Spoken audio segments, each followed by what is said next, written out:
Wildfires are burning at historic levels in California and are plaguing the whole West Coast as other blazes make their way up to Oregon. Here you can see what firefighters are dealing with as more than 2 million acres have burned so far this summer. The wind-driven fires have forced evacuations and rescues all across the state. The fires are also creating so much smoke that an orange glow has formed over the city of San Francisco. For more on these massive firefights and current weather conditions, let's turn to RT's Natasha Sweet in Los Angeles. Natasha. It's still very early in the fire season, and California has already surpassed the state record of acres burned. And since August 15th, California has seen 900 wildfires. Right now, roughly 15,000 firefighters are tackling 23 major fires in the state, with at least 8 deaths and 3,300 structures destroyed. Officials at the Bobcat fire just east of Los Angeles say their #1 priority right now is the protection of life and property. The situation that we have right now is a life-threatening situation with the weather forecast that we have for the next 3 days. 14 firefighters trying to protect a fire station from flames near Fresno were overrun by the blaze Tuesday. Well, they were flown to a nearby hospital with choppers from the National Guard and treated for burns and smoke inhalation, and one reportedly suffering from critical injuries. Also impacted by the Creek Fire, the National Guard rescuing 13 people from the Sierra Nevada National Forest earlier in the day, flying them into Fresno. And as more evacuations are underway, Governor Gavin Newsom points out by this time last year, 118,000 acres burned compared to this year's 2.3 million acres. As it relates to the issue of climate change, we are experiencing unprecedented confluence of issues this year that we did not experience last year. Unprecedented record temperatures, a heat dome that impacted the entire west coast of the United States.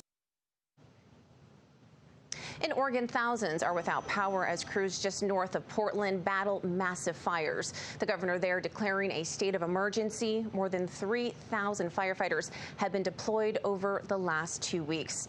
Now back here at home in California, PG&E, the state's largest utility company, cut power to 172,000 of their customers, and their hope is to prevent more wildfires from igniting, something they were responsible for in the past 6 years. Manila. Natasha Sweet, thank you for that. Already in California, more than 2.5 million acres of land have burned this fire season, and that season is far from over. As of today, that is more than 20 times what burned at this time last year. This is all happening as Southern California was hit with punishing heat, with the mercury topping 120 degrees Fahrenheit across Los Angeles. Climatologists say that these conditions were brought to bear due to climate change. So joining us to discuss, Professor of Religion, Nature, and Environmental Ethics at the University of Florida and author of this book, Avatar and Nature Spirituality, Professor Braun Taylor is joining us. Professor, California is my home state. It has historically been in and out of drought regularly, but now fire season has been extended by almost 3 months as compared to the 80s when I was a kid.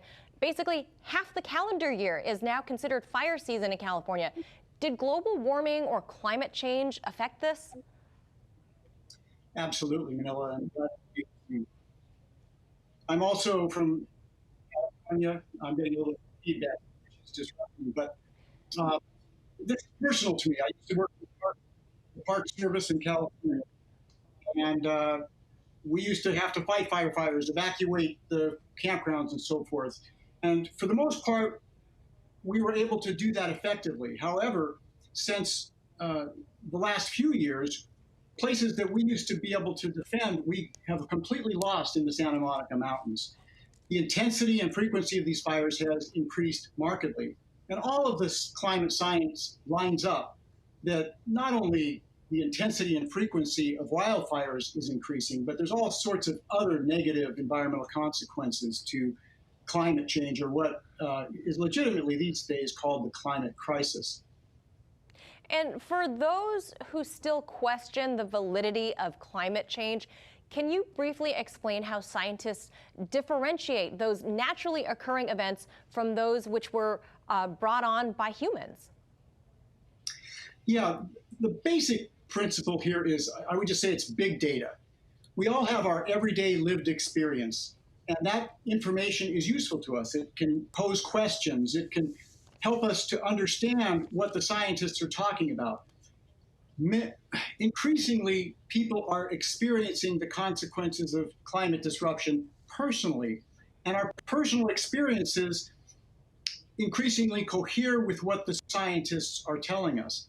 But what they do is they get massive amounts of data looking at specific things and particular types of environmental changes over time, and they put that in big computers, and then they do very sophisticated statistical and other sorts of analyses of it, and they come up with models. And these models have proven to be exceptionally good predictors over time, even models that go back to the early 1970s and the limits to growth reports that were looking at other environmental factors that were in decline. We have very good data now. Even 20 years ago, scientists were still a little cautious about whether these climate changes that were observable were anthropogenic or human-caused. Now we literally have the smoking gun that indeed they are. Yeah, so there's hard scientific evidence apart from me sitting here and telling the viewers that, hey, in the 1980s, California, in Los Angeles, I used to walk to school in the mornings and blades of grass in the winter, they'd break because it used to be cold enough that we would actually have some frost on the ground. That doesn't happen anymore in Los Angeles. And you know, folks back home, people in California are describing these fires around them as apocalyptic looking. They say the sky is orange and gray, the intense heat wave they're experiencing too. But temperature-wise, this isn't just isolated to California alone, right? Are there places that are traditionally warm? Are they getting warmer as well? Oh, yeah. I mean, we're seeing dramatic fire increases around the world in places where there didn't even used to be fires or they were exceptionally rare. Who, until recently, heard about fires in Siberia or some places in Alaska? But it's so much more than that. I was in Kenya not long ago, and right in accord with the climate models, the soil's getting out hotter, and the grasses weren't growing, and the animals were dying. And so traditional ways of life in large parts of Kenya were just going away, and great suffering, both for humans and non-human organisms, were rapidly deteriorating. So it's heartbreaking. The more you know about what's happening with the climate and the cascading negative effects, which feed back negatively one upon another, the more it's almost inevitable that you start to use apocalyptic language to describe what's unfolding. And lastly, Professor, as so much of the state of California goes up in flames, what does this do to the immediate environment there? What about the animals or native vegetation or the people who are breathing in these plumes of smoke-filled air? Well, first of all, we know that there's tremendously negative health impacts on mammals, including us, from breathing in particulates of any sort, any kind of particulate pollution. And there's a great deal of particulate pollution that comes from fire. So that's number one. And because California is such a populous state, when there are these large fires, there's literally no place for many animals to escape. Moreover, as the climate changes, and it's changing dramatically throughout the United States, for example, there are plants that cannot exist where they used to exist, and there's no way for them to migrate to habitats where they can now exist. So this is also related to a dramatic species extinction where the best scientists in the world are predicting over 1 million species are going to go extinct because of human-caused climate change within the next century. Well, unfortunately, Professor, I have to leave it right there. There's so much more to get to unpack here, and hopefully we can still turn this around from where the description you just gave us there. Professor Braun Taylor, thank you so much for sharing your expertise.